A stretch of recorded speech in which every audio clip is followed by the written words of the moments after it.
Horror कहानियाँ थी। गाना। आज 20 सालों बाद रमेश अपनी दुल्हन नैना के साथ अपने गांव के अपने पुराने घर आता है। सभी लोग बहुत खुश थे। रूपा भी अपनी बहू का स्वागत करने में लगी थी।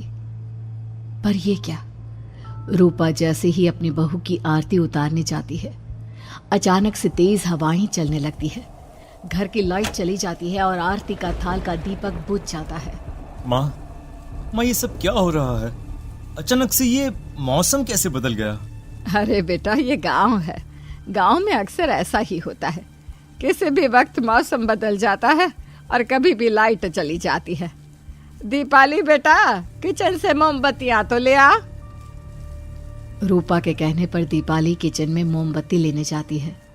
लाइट ना होने की वजह से घर में काफी अंधेरा था, इसलिए दीपाली अपने फोन का टॉर्च ऑन करती है और टॉर्च ऑन करते ही उसे महसूस होता है जैसे कोई उसके सामने से गुजरा हो।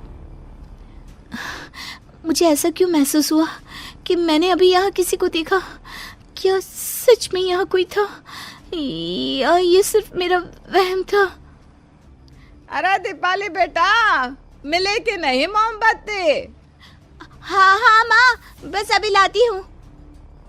दीपाली सारी बातों को भूलकर मोमबत्ती जलाती है और जैसे ही मोमबत्ती लेकर वापस बाहर जाने के लिए पीछे मुड़ती है तो उसके सामने एक 10 साल की छोटी बच्ची खड़ी होती है।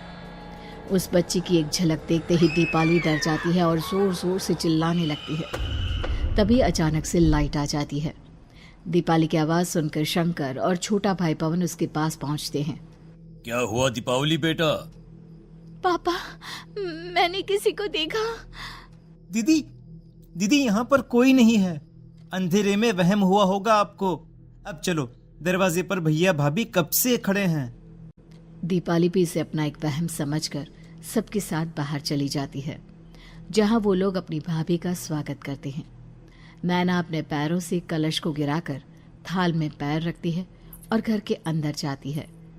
सब घर के अंदर चले जाते हैं।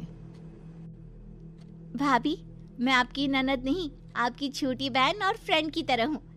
इसलिए कभी भी आपको ये लगे कि भैया आपको सता रहे हैं तो आप उनकी शिकायत मुझसे कर देना। भाभी भैया की शिकायत करे या ना करे, पर मुझसे और माँ से तेरी शिकायत जरूर करेगी। सभी आपस में बैठकर हंसी मजाक कर रहे थे। नैना भी घूंघट किए अपने बिस्तर पर बैठी थी। वो सब आपस में बात कर ही रहे होते हैं कि तभी उन्हें एक अजीब डरावनी आवाज सुनाई देती है और कमरे की खिड़की अपने आप ही खुल जाती है। मुझे इसीलिए गांव पसंद नहीं। गांव में ऐसी ही डरावनी आवाजें आती हैं। मैंने तो सुना है गांव में बहुत सारे भूत भी होते हैं और इस मौसम को पता नहीं क्या हो रहा है। मुझे तो बहुत डर लग रहा है। मैं तो अपने कमरे में जा रही हूँ सोने। बाय भाभी, हम कल बात करेंगे। अब सब अपने कमरे में सोने चले जाते हैं। नैना अपने कमरे में बिल्कुल अकेली थी। कुछ देर बाद रमेश अपने कमरे में आता है और देखता है कि नैना खिड़की के पास खड़ी होकर बाहर की ओर एक टक नजरें लगाकर देख रही थी। क्या हुआ नैना? बाहर क्या देख रही हो? मैं बाहर का मौसम देख रही हूँ रमेश जी। इस मौसम को देखकर ऐसा लग रहा है जैसे आज कोई अपना बदला लेने के लिए आया है। तुम क्या बोल रही हो? मेरी कुछ समझ में नहीं आ रहा। और वैसे भी रात काफी हो चुकी है, अब हमें भी सो जाना चाहिए। चलो।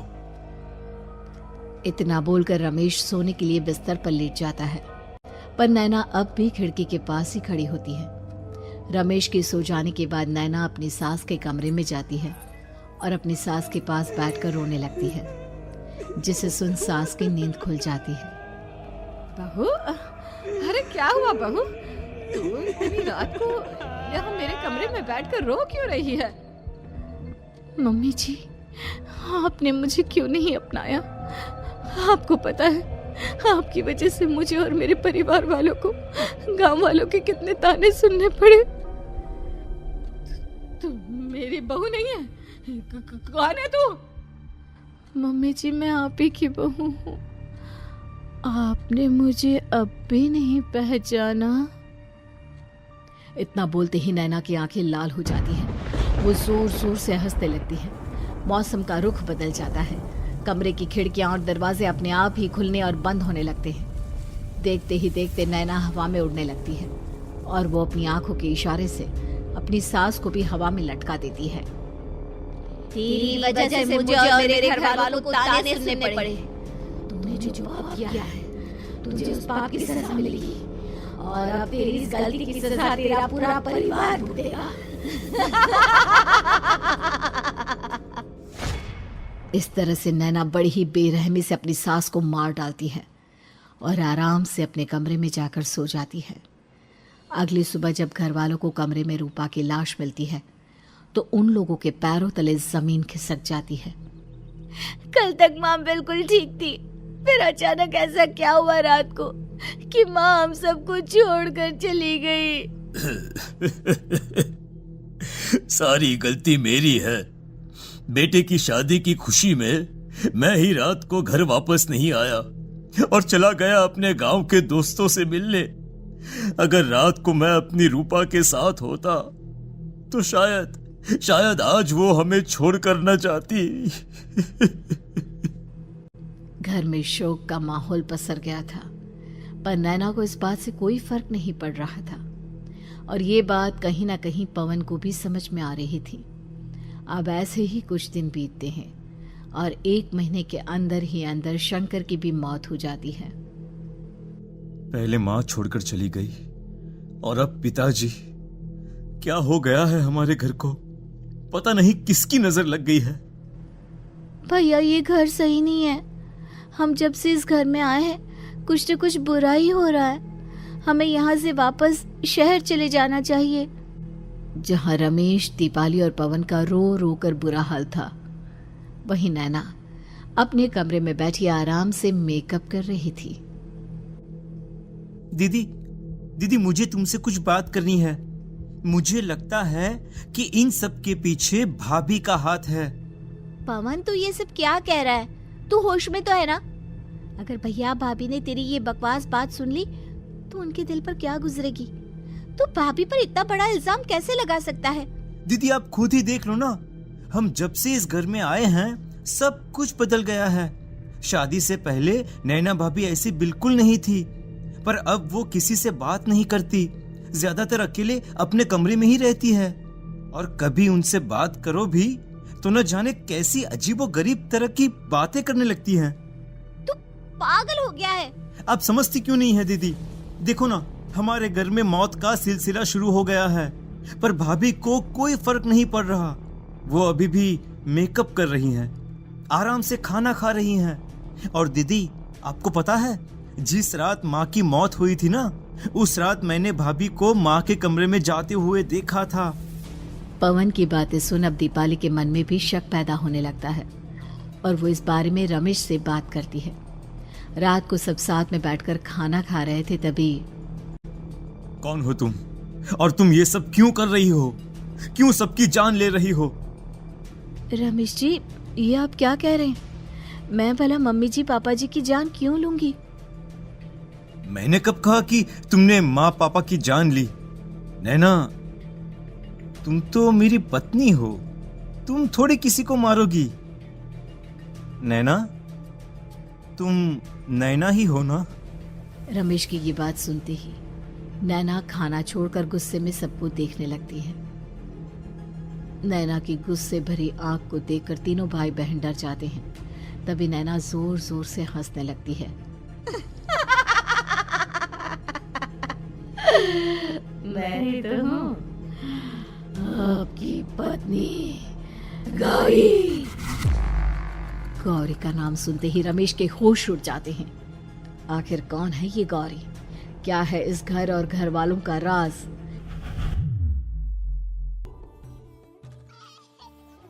हमारे दोनों बच्चे एक साथ कितने अच्छे लग रहे हैं ना? हाँ, कितने अच्छे दोस्त हैं दोनों। बस बड़े होने के बाद भी इनकी ये दोस्ती बनी रहे तो बच्चे कितने खुश रहेंगे। मैं क्या सोच रहा था कि क्यों ना हम अपनी दोस्ती को रिश्तेदारी में बदल दें।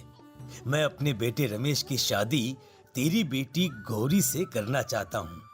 इस तरह हमारे बच्चे भी हमेशा साथ रहेंगे और हमारी दोस्ती भी रिश्तेदारी में बदल जाएगी। शंकर की इस बात से उसके दोस्त को बहुत अच्छा लगता है और वो अपनी बेटी की शादी रमेश से करवाने के लिए तैयार हो जाता है।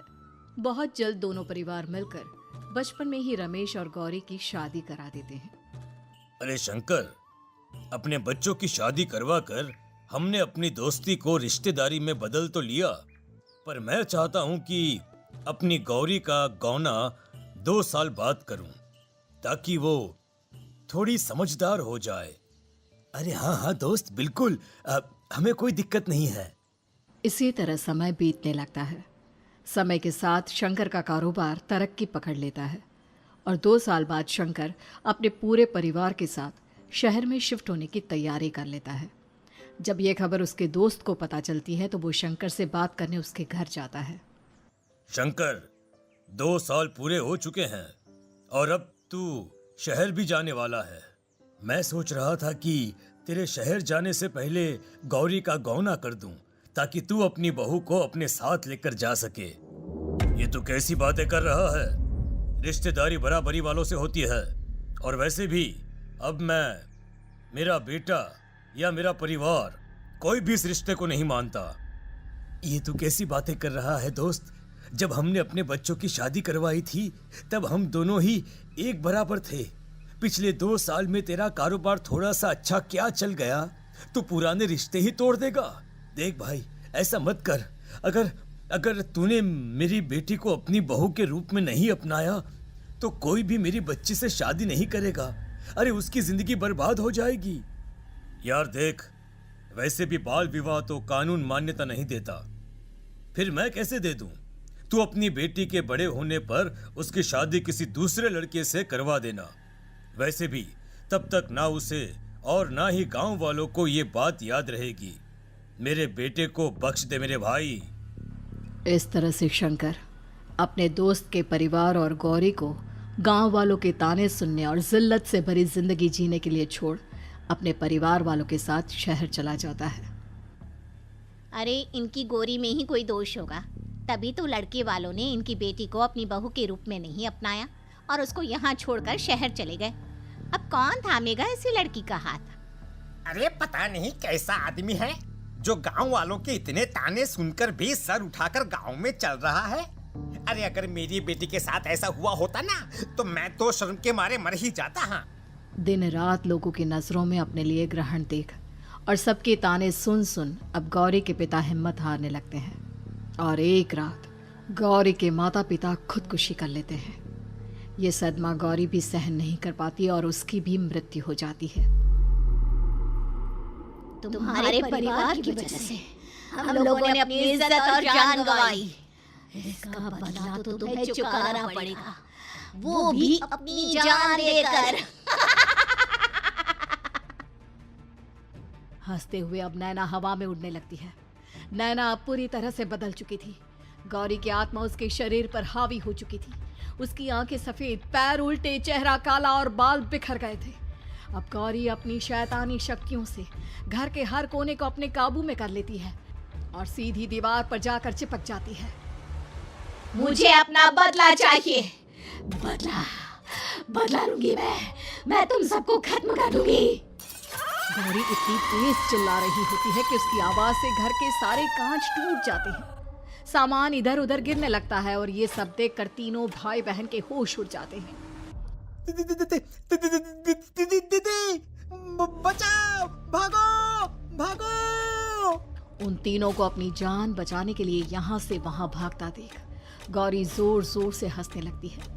तभी दीपाली घर से बाहर निकलने लगती है, जिसे देख गौरी गुस्से में अपनी शक्तियों से तुरंत घर का दरवाजा बंद कर दीपाली को हवा में उड़ा देती है। बाहर भागी थी, मुझसे बचकर भागना चाहती है? कोई नहीं बचेगा, आज तुम सब मरने वाले हो।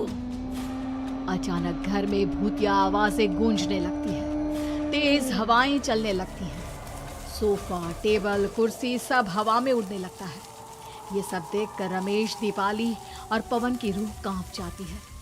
घर में ये सब होते हुए और अपनी बहन को हवा में उड़ते हुए देख रमेश और पवन को भी समझ में नहीं आ रहा था कि वो क्या करे, कैसे अपनी जान बचाए। इतने में गौरी अपनी आंखें दीपाली की तरफ करती है और अपनी शैतानी शक्तियों से उसका गला दबाने लगती है। भागने का बहुत शौक है ना, अब मैं तुझे इस दुनिया से ही भगा दूंगी। इतना बोलकर गौरी दीपाली को उठाकर फेंक देती है और दीपाली दीवार से टकराकर नीचे गिर जाती है। दीपाली के पूरे शरीर में चोट के निशान होते हैं और वो उठ भी नहीं पाती। दोनों भाई भागते हुए अपनी बहन के पास जाते हैं। ये तो बस शुरुआत है, मैं तुम तीनों को तड़पा मारूंगी। अरे अरे, पर हमने क्या किया है? हम तीनों भाई बहन तो निर्दोष हैं। गलती तो हमारे माता पिता ने की थी और उन्हें तुम पहले ही मार चुकी हो, फिर हमारे पीछे क्यों पड़ी हो? पवन के इतना बोलते ही गौरी एक हवा के झोंके की तरह उसके पास आती है और उसका गला पकड़कर उसे हवा में उठा देती है और रमेश को गुस्से भरी नजरों से देखती है। गलती मेरे परिवार की नहीं थी, पर सबको मरना पड़ा। मैं किसी को नहीं छोड़ूंगी। गौरी पवन को हवा में उछाल देती है, जिस पर कमरे की छत से टकराकर जमीन पर आकर वो गिरता है। उसके सर और शरीर पर जगह जगह चोट लग जाती है और खून बहने लगता है, जिसे देख अब रमेश से चुप नहीं रहा जाता। गौरी, तुम्हारा गुनहगार मैं हूँ। तुम्हारी शादी मुझसे हुई थी। अगर तुम्हें बदला चाहिए तो मुझसे लो। मेरे भाई बहन को छोड़ दो। तुम मुझे मार दो। मरना तो सबको पड़ेगा। अरे पर इसमें उन दोनों की कोई गलती नहीं है।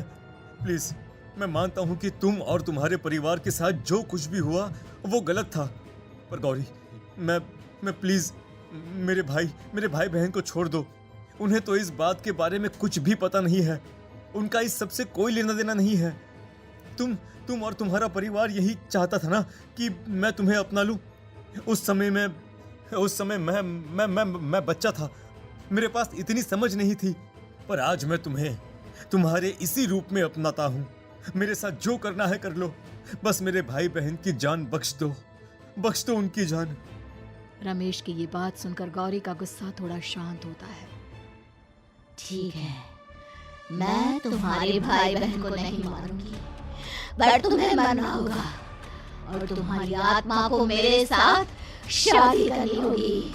मुझे मंजूर है। अब रमेश गौरी के साथ छत पर जाता है और छत से नीचे को जाता है। रमेश के मरते ही गौरी उसकी आत्मा को अपने साथ ले जाती है और इस तरह से रमेश खुद मरकर अपने भाई बहन को बचा लेता है।